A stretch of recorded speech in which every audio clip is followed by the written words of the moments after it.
Good morning সবাইকে good morning. দেখো আজ কালকে আমার বাপের বাড়ি গেছিলাম, ওখান থেকে ঘুগনি পাঠিয়ে দিয়েছিল, তাই ঘুগনিটা আজকে গরম করছি। আজকে জল খাওয়ারে এটা হয়ে যাবে, আমার আর কিছু করতে হবে না। তো কালকে আমি রাত্রিবেলা গেছিলাম ওদের বাড়িতে, তখন এই ঘুগনিটা পাঠিয়ে দিই।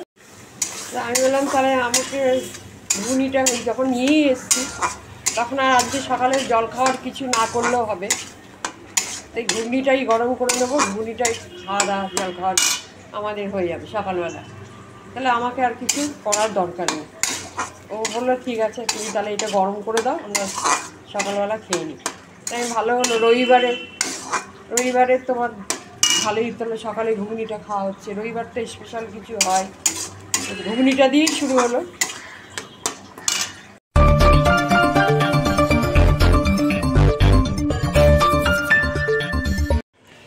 রবিবার তো আমি ভেবেছিলাম আজকে তো কোনো কিছু করবো না, আজকে বোঁদে আছে, বোঁদে দিয়ে সবকে দিয়ে দেবো, হয়ে যাবে। তো কালকে যখন গেলাম দেখলাম ঘুগনিটা দিল, তাই বললাম তাহলে ঠিক আছে, আজকে হয়ে যাবে, সকালবেলা আর কিছু করার ঝামেলা দরকার নেই। কিন্তু কী বলো তো, আমি সকালবেলা না মানে এত ভারী জিনিস একটু মানে ঘুগনি, কাবলি ছোলা এগুলো একটু খেলে আমার মানে পরে কিছু অতটা খিদে পায় না। সেই জন্য আমি আজকে ভাবছি আমি একটু বোঁদে দিয়ে মুড়ি দিয়ে খেয়ে নেবো, তো ওদেরকে দিয়ে দেবো, আমার কর্তাকে আর কেলি লুফাকে, আর যদি একটু থাকে দুপুরবেলা খেয়ে নেবে। তো এই গরম করছে এখন। তো গুড মর্নিং জানালাম সবাইকে। তো চলো এখন থেকে ব্লগটা স্টার্ট করলাম। আজকে সানডে মার্কেট বাইরে বাইরে সব বেরোবে। আজকে আমাদের বাড়ি থেকে একটু বেরোবে, একটু করবে, আমি একটু বেরোবো, আর রবিবার একটু স্পেশাল হয় বাড়িতে, এই আর কি। চলো এখন থেকে ব্লগটা স্টার্ট করলাম। কালকে যখন আসছিলাম খুব ঠান্ডা লাগছিল, প্রচুর ঠান্ডা লাগছিল।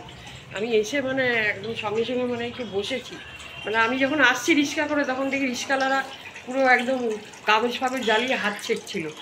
তার আমি বুঝতে পারলাম এবার আস্তে আস্তে ঠান্ডাটা পড়ছে। এটা পড়বেই না, শীতকালে তো শীত না পড়লে তো আরও খারাপ, এবার আস্তে আস্তে পড়বে। তো চলো এখন থেকে কি যাচ্ছি তারা কি। হ্যাঁ, মুড়ি দিয়েই খাবো তো আমি, এত ঘুগনি ফুগনি সকালবেলা জল খাওয়া খেতে পারি না, আমার খুব অসুবিধা হয়, ভারী জিনিস তো পারি না। কেন, এই তো বোঁদে আছে, বোঁদে নিয়ে নিচ্ছি। এই তো বোঁদে নিয়ে যাবে, একটু মিশিয়ে নেবো, ব্যাস হয়ে যাবে। একটু ছেড়ে দিই। উচ্চ কুমড়োতে না এটা যদি শুকনো লঙ্কা হয় তাতে ভালো হচ্ছে। ঠিক আছে, কোনো কথা নেই। চলো হয়ে গেল উচ্ছে কুমড়ো ভাজা, নামিয়ে দিই। উচ্ছে কুমড়ো ভাজা, লাউ তরকারি বসিয়েছি। দেখ, হ্যাঁ আসছি, ওই তো টেবিলে আছে, দেখো লাউ তরকারিটা বসিয়েছি, তারপরে চাটা গরম করে নেব। আজকে করব চিকেনের ঝোল। এই দেখো আলু কেটেছি, চিকেনটা নুন দিয়ে হলুদ দিয়ে ভালো করে আগে চিকেনটা ধুয়ে নিয়েছি, একদম 1.5 ঘন্টা তো হবে, এটা মাখিয়ে রেখেছি, ম্যারিনেট করে রেখেছি। আর কড়াইতে তেল দিয়ে দিলাম, আর এখানে পেঁয়াজ আছে, পেঁয়াজ লঙ্কা আদা রসুন সব আছে, টমেটো আছে। চিকেনের আজকে ভালো করে পাতলা করে ঝোল করব, বেশি রিচ করব না, একটু পাতলা করে বলেছে কর্তা, বলেছে একটু বেশি রিচ করবে না, একটু হালকা করে ঝোল করো। এই আলুটা ভেজে রাখছি, আলাদা করে তুলে রাখবো। এতে তেজপাতা দিলাম, তারপর দারচিনি দিলাম, এলাচ দিলাম, লবঙ্গ দিলাম, জানো তো আমি এইভাবেই করি। হ্যাঁ, এর মধ্যে সব মশলা দিয়ে দিলাম, জিরের গুঁড়ো, ধনের গুঁড়ো, তোমার নুন হলুদ, গোলমরিচের গুঁড়ো। এবার ভালো করে মশলাটাকে ভালো করে তোমার কষাবো। হ্যাঁ, এই তো গরম জল বসিয়েছি, মাংসটা হয়ে যাক, তারপরে একটু গ্যাসটা জ্বালিয়ে নিয়ে করে নিয়ে তাহলেই হয়ে যাবে। এই মাংসটা এখন বসিয়েছি সবে, এখন কষাচ্ছি, দেরি আছে এখন অনেক। মাংস যত কষাবে তত ভালো, তাই না? একটু কষিয়ে তারপর জল দিয়ে দিলে তাহলে সেই মাংসের টেস্ট পাবে না তুমি, তাই না? হ্যাঁ, সেটাই বলছে। আলুটা দিয়ে দিলাম তো, এবার আলুটা দিয়ে কষাচ্ছি, আর গরম জল করে রেখেছি এখানে। এই গরম জলটা দিয়ে কষালে আরও ভালো লাগে, মাংসের টেস্টটা আরও ভালো লাগে। আমি এর মধ্যে কোনো শুকনো লঙ্কা ব্যবহার করিনি, আমার কাঁচা লঙ্কা দিয়ে মাংসটা আমি করেছি, পুরো কাঁচা লঙ্কা, কোনো শুকনো লঙ্কা দিইনি, পুরো কাঁচা লঙ্কার মাংসটা।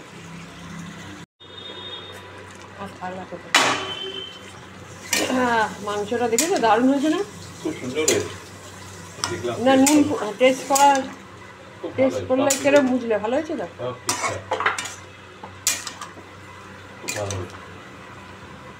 মাংস বেশি রিচ ভালো লাগে না, তাই না? একদম হ্যাঁ, আমার তো এরকমই ভালো লাগে। মাংস রেডি, নামিয়ে দিই মাংসটা। এবার মাংস রেডি হয়ে গেল, দেখো মাংসটা দারুণ হয়েছে, দেখেছো? তুমি বলো কাঁচা লঙ্কার মাংস হেভি হয়, তো সত্যি কথা ভালো হয়। কাঁচা লঙ্কার মাংস যে এত টেস্ট হয় তোমরা ভাবতে পারবে না, যারা খাও তারা তো জানো। কিছুই না, কিচ্ছু দিইনি, তোমাদের সামনেই করলাম মাংসটা। এই দেখতে লাগবে, খেতে এত টেস্ট লাগবে না এই মাংস। আমাদের বাড়িতে যারা যারা আমার এই মাংসটা খেয়েছে আমার হাতে, তারাই বলেছে যে এইভাবেই করো, এইভাবে খেতে দারুণ লাগে। চলো এবার মাংসটা হয়ে গেছে, নামিয়ে দিলাম। আস্তে আস্তে আমার কাজ সারি। কালকে হাঁটতে বেরিয়েছিলাম একটু, আর একটু গলগিরিংয়ে ঢুকে গেছিলাম। ওখানটা তো ভীষণ ঠান্ডা, এত মানে মাথায় কানে কিচ্ছু ঢাকা ছিল না। আবার একটা রাউন্ড মেরে তারপর চলে এসেছি, সেই ঠান্ডাটা একটু লেগে গেছে। এবার কানে ফানে মুখ টুক ঢাকা থাকলে অতটা মানে তোমার মানে ঠান্ডাটা লাগে না। তা কালকে বুঝতে পারিনি, ঝট করে কিছু কিনতে গেছিলাম, তারপর ওদিক দিয়ে হাঁটতে হাঁটতে হাঁটতে বাড়ি চলে গেছি, বাপুর বাড়ি গেছি, পুরোটা হেঁটেই গেছি। তা ঠান্ডাটা একটু লেগে গেছে। এখন তো ওই সময়টা ঠান্ডা লাগবে একটু, তারপরে যতদিন ছাদে। হ্যাঁ আসছি, 1 মিনিট। আমাদের এখানে কালী ঠাকুর গেল নিচ দিয়ে, পুজো মানে পুজো টুজো হয়েছিল, কোনো বাড়িতে মনে হয় পুজো হয়েছিল, তাই মিউজিক ফিজিক দিয়ে গান ফান দিয়ে মেয়েরা মহিলারা খুব নাচতে নাচতে গেল। জাস্ট বারান্দা দিয়ে তো তোলা যায় না ওইভাবে, আর এত আওয়াজ না, একদম মাথা ফাথা ধরে যাচ্ছে, বাড়ি অবধি কাঁপছে একদম। তা আমি এই বারান্দা দাঁড়িয়ে দেখছিলাম একটু আগে। চাটা খাওয়া হয়ে গেছে আমাদের। তা আমি দেখলাম যে কিসের আওয়াজ হচ্ছে এত, কোথায় ফাংশান হচ্ছে নাকি। তারপরে আমি গিয়ে দেখলাম যে না, এই মা কালীর ছোট্ট মূর্তি মানে বাড়িতে মনে হয় পুজো টুজো করেছিল, সে নিয়ে গেল। তো এই মহিলারা সব, মেয়েরা বউরা পাড়া মানে বাড়ির কোনো পুজো হবে, নাচতে নাচতে গান চালাতে চালাতে গেছে। তা আজকে বন্ধুরা একটু ঠান্ডা পড়েছে তোমার, কালকের থেকে আজকে মনে হয় ঠান্ডাটা বেশি লাগছে। আমার তো ভালোই লাগছে, দেখো না গায়ে চাদর ফাদর গায়ে দিয়ে চড়িয়ে বসে আছি। আর আমার ওপরটা ভীষণ ঠান্ডা, তোমাদের আগের ব্লকেও আমি বলেছি, রাত্রি হলে তো একদম পা নিচে রাখা যায় না, এত ঠান্ডা। আমার সবথেকে কী বলো তো, শীতকালে রাত্রিবেলা কাজ করতে খুব অসুবিধা হয়ে যায়। কাদের কাদের রাত্রির অসুবিধা একটু কমেন্ট করে আমাদের বলো আমাকে। আমার তো ভীষণ রাত্রিবেলা এই যে কল খুলে জল ঘাটতে আমার একদমই ইচ্ছা করে না, কিন্তু কি করবো বলো, করতে তো হবে, নিজের সংসারের কাজ নিজেই করতে হবে, শীতকাল হোক আর বর্ষাকাল হোক আর গরমকালই হোক। তা এমনি দিনের বেলা ঠিক আছে, দিনের বেলা আমি তাও এদিক ওদিক করে করে নেবো, কিন্তু রাত্রিবেলার দিকে খুব কষ্ট হয়। তাই যাই হোক, করতে তো হবে, এখন কিছু করার নেই। তা শীতটা এখন সেইভাবে ঝাঁকিয়ে পড়েনি, ঝাঁকিয়ে যখন পড়বে তখন তো আরও অসুবিধা হবে। কালকে এমনি একটু বেরিয়েছিলাম, তাতেই মাথা মাথা ধরে গেছিলো, ঠান্ডা ফান্ডা লেগে গেছিলো। আমাকে বলছিল যে কানে ফানে ঢাকা দাওনি কেন।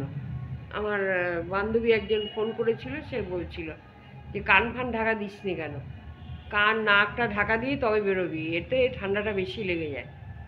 তো যাই হোক, আজকে সারাদিন যা যা করেছি তোমাদের সাথে শেয়ার করেছি।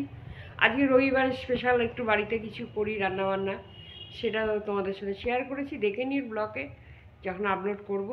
ঠিক আছে, সব ভালো থেকো, সুস্থ থেকো, কালকে আবার দেখা হচ্ছে। Good night.